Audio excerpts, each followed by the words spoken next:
ምዕራፍ 9 بخريستوس حق سمت الزهرة بنبر كم زي يحسو حليناي بمنفذ قدوس يمسكر الليو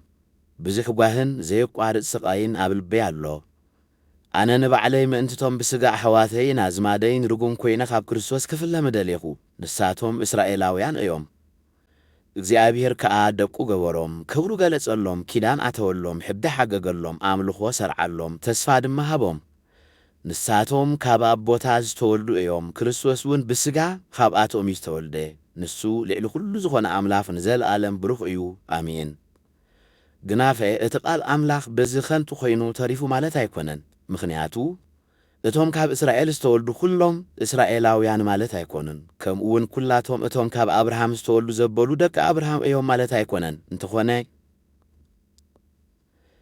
ካብ ይስሐቅ ዘርኢ ይስመልካ እዩ ኢልዎ ነበረ እዚ ማለት ከዓ እቶም ከም ተስፋ ቃሉ ዝተወልዱ እዮም ደቁ ዝኾኑ እምበር እቶም ብስጋ ዝተወልዱስ ደቂ አምላኽ ኣይኮኑን ከመይ እቲ ቃል ተስፋ ንዓመታ ከምዛ እዋን እዚኣ ክመጽእ ሳራ ከዓ ወዲ ክትወልድ እያ ዝብል እዩ ዝነበረ እዚ ጥራይ ኣይኮነን ርብቃ እውን ካብ ሓደ ሰብኣይ ማለት ካብ ኣቦና ይስሐቅ ጠነሰት ካብ ሕርየት እምበር ካብ ግብሪ ከም ዘይኮነ እቲ ምኽሪ ኣምላኽ ከዓ ኣብ ምሕራይ ከም ዝተመሰረተ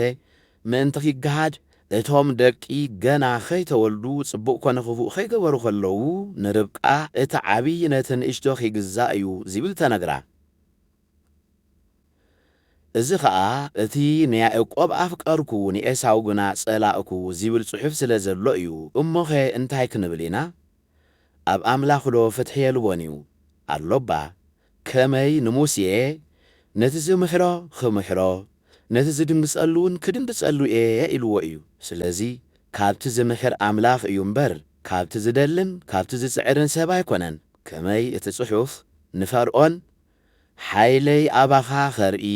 ስመይ እውን ኣብ ኩሉ ምድሪ ምእንቲ ኺፍለጥ እየ ዘተንሳዕኩኻ ኺብሎ ንርኢ እምበኣር ንዝደልዮ ይምሕሮ ንዝደልዮ ድማ የትረሮ እዩ ንፍቓዱ ዚቃወሞ ካብ ዘይህሉ ንምንታይ ደኣ ብሓጢኣትና ዝጸባጽበና ዝብል ይህሉ ይኸውን ኣታሰብ ንኣምላኽ እትማጎቶ መን ኢኻ ግቡር ዶ ንገባሪኡ ንምንታይ ከምዚ ጌርካ ሰራሕካኒ ይብሎ እዩ ወይስ ሰራሕ መሬት ዶ ካብቲ ሓደ ጽቡር መሬት ገሊኡ ንኽብሪ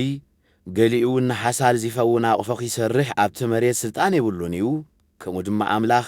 ቁጥዓኡ ኼርኢ ሓይሉ እውን ከፍልጥ ደለየ ግና ነቶም ንጥፍኣት ዝተዳለዉ ቁጥዓኡ ኼውርደሎም ዚግብኦም ሰባት ብግዙሕ ተዓገሶም በዚ ከዓ ነቶም ቀደም ንኽብሪ ዘዳሎም ምሕረት ዝተገብኦም ሰባት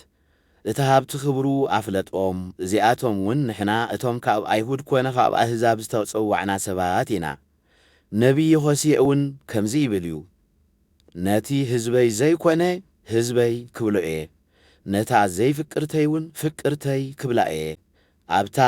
ህዝበይ ኣይኮንኩምን ዝተባህሉላ ስፍራ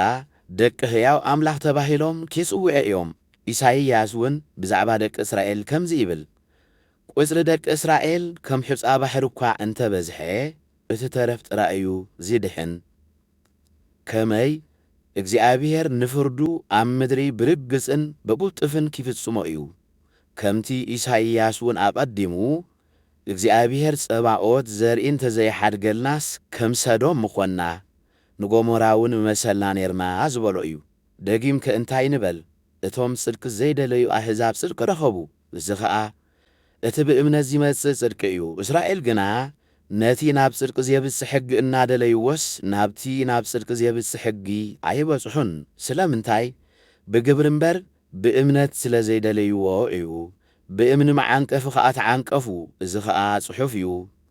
እንሆ ኣብ ጽዮን እምኒ መዓንቀፍን ዘንደልህጽ ከውሕን ኣንብር ኣለኹ ብእኡ ዚኣምን ከዓ ኣይክሓፍርን እዩ